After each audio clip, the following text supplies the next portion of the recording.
Guys, the Clippers tonight now getting Blake Griffin back in the fold with DeAndre Jordan.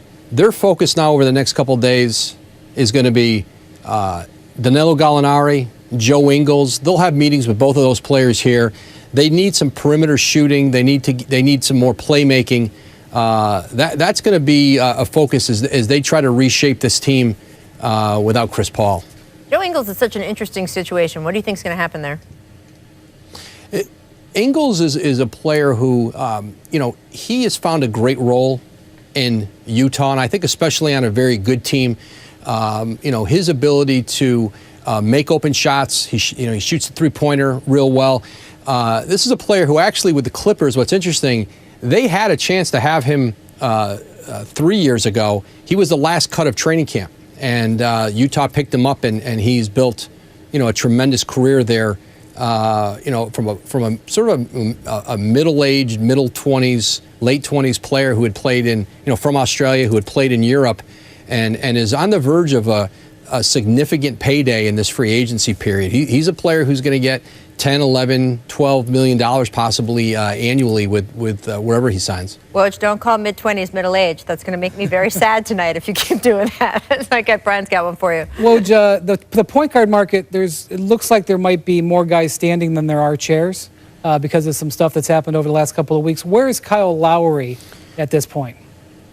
Brian, Kyle Lowry, his agent Andy Miller has talked with Masai Ujiri a couple times tonight. They've gone back and forth on some deal concepts, and barring them getting an agreement tonight, which certainly is not imminent, they'll talk again tomorrow. And Toronto Masai has toyed with the idea here in the last couple weeks of maybe going young. And it's something that ownership has talked with management in Toronto about do they want to bring this whole group back? Serge Ibaka, Lowry, PJ Tucker, who Masai met with tonight, another one of their free agents.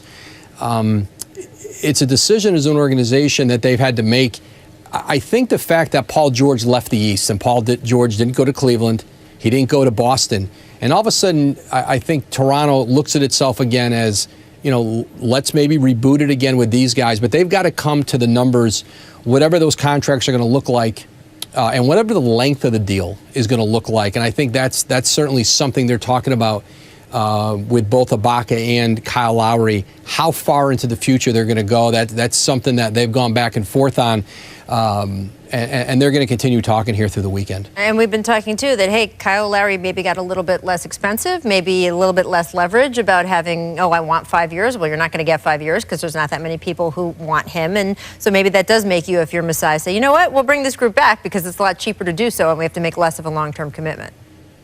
Yeah, and I think, listen, Toronto has tremendous resources. This is an organization, an ownership group that has spent a lot of money in the front office, on their coaching staff, and was ready to, they're going to have to invest, upwards of, they may have to go out, $250, $275 million potentially wherever those deals end up with two, Kyle's he's a 30-year-old point guard, 30 years old plus. And so those are all considerations for the Raptors. But listen, it's a slippery slope for them to go young, and they have some really good young assets in Toronto. They've drafted well. They've done a great job there of developing their players. But you look around the East right now, and with LeBron James' future in Cleveland, certainly very uncertain. He can be a free agent, will be a free agent next year. And now Boston, what if Boston doesn't get Gordon Hayward in free agency? Let's say he potentially goes to Miami or returns to Utah. I think Toronto's looking at itself differently than they might have when all of a sudden they worried that Boston could end up with both Hayward and George. Are you hearing anything about Hayward tonight? Any sense that he's making any pre-assumptions before these meetings this weekend? Yeah, he's got Miami later on Saturday, Boston on Sunday, and then back to Utah. One thing, Utah, I'm told, they have confidence that they can keep him. And part of that, too, is they've been very engaged with Gordon Hayward this summer. Sometimes free agents, Chris Paul had not been engaged with that organization, and they were worried he was ready to leave them because they weren't talking, they weren't in communication. Not only have they had great communication with Gordon Hayward, the Jazz have had staff down with him working out in his offseason regimen. So they've had assistant coaches and others with him at times. So and here's the other thing too. Everyone has talked about his relationship with Brad Stevens, his former coach at Butler, and it is absolutely a factor. But Quinn Snyder has coached Gordon Hayward longer than he's coached him 3 years in the NBA, and Brad had him 2 at Butler.